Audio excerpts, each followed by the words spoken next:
नमस्कार श्रोते हो, रेडिओ जयंतच्या आनंदी कट्ट्यावर मी अनुराधा आपण सर्वांचं मनपूर्वक स्वागत करते.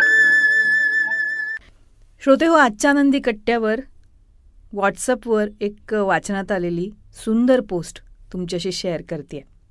एखाद्याला मनापासून जीव लावावा आणि त्यानं बदल्यात आपलं पारडं तसंच रिकामं ठेवावं. होतं ना असं? हातात हात घट्ट धरावा असं वाटतं की शेवटच्या श्वासापर्यंत हा हात ही साथ अशीच राहावी आणि मध्येच ती साथ अगदी कायमची दुरावते असंही होतं. एखादी जीवाभावाची व्यक्ती आपल्याला खूप खूप आवडणारी, आपला आधार, मधूनच जगाचाच निरोप घेते. आणि या सगळ्यात होतं काय की माणूस प्रचंड त्रासातून जातो. एक वेगळाच अगदी हृदयाला सतत टोचणाऱ्या वेदनांचा मारा होत राहतो.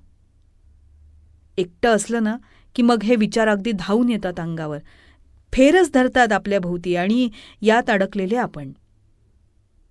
बाहेर कसं पडावं हे माहितीच नसतं. मनापासून इच्छा असते मला यातून बाहेर पडायचंय. हे सतत स्वतःला त्रासात बघणं नको झालंय आता. हा आत टोचणारा दुखऱ्या भावनांचा मारा काढून फेकून द्यायचा आहे.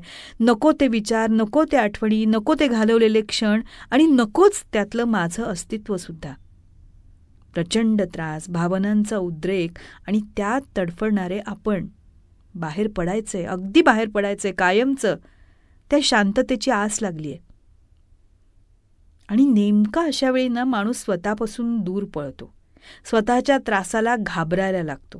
सतत घोळक्यात राहायला लागतो. अगदी स्वतःलाच स्वतःचं अस्तित्व नकोसं करून टाकतो. पण अशाच वेळी गरज असते मंडळी स्वतःला गुंजारण्याची, स्वतःच्या बरोबर वेळ घालवण्याची. त्रास होतोय म्हणून आपण 10 जणांना भेटू, फोनवर बोलू, पण यातून बाहेर तर आपल्यालाच यायचंय. ते तेव्हाच शक्य होतं जेव्हा होणारा त्रास आपण स्वीकारतो. जसं आनंद भरभरून जगतो ना, तसं दुःखसुद्धा जगता आलं पाहिजे. ते आपल्या समोर आलंय ना, मग आपण त्याला समजून घ्यायला हवं. काय हवंय, काय सुटलं, काय याचा हिशोब लावायला हवाय. म्हणूनच एकदा स्वतःच्या भावनांची डायरी घेऊन बसायला हवं. काय टोचतंय मनाला बघा ना एकदा. दुःख होणं ही पण एक भावना आहे. तिला जर तुम्ही किंमतच नाही दिली तर ती परत परत येऊन तुमचं दार ठोठावणार. त्यातून पळ काढलात तर ती अजून तुमचा पिच्छा सोडणार नाही. त्रासातून बाहेर यायचा एकच मार्ग असतो, आहे तसं स्वीकारणं. त्या क्षणांमध्ये स्वतःला बघणं.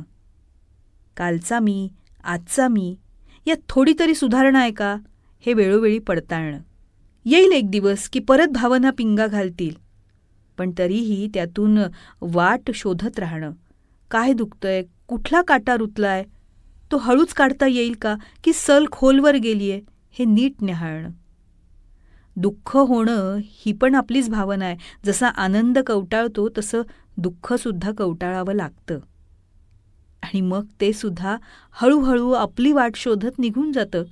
कारण त्याचं करायचं तितकं आदरातिथ्य आपण केलेलं असतं. म्हणूनच मंडळी, स्वीकार हा आयुष्यात प्रत्येक टप्प्यावर असावा.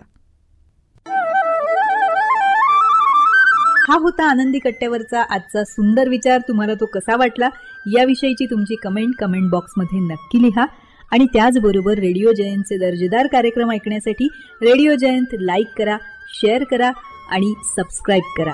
रेडिओ जयंतचं सबस्क्रिप्शन फ्री आहे. आणि त्याचबरोबर नोटिफिकेशनसाठी बेल आयकॉनवर क्लिक करायला सुद्धा विसरू नका.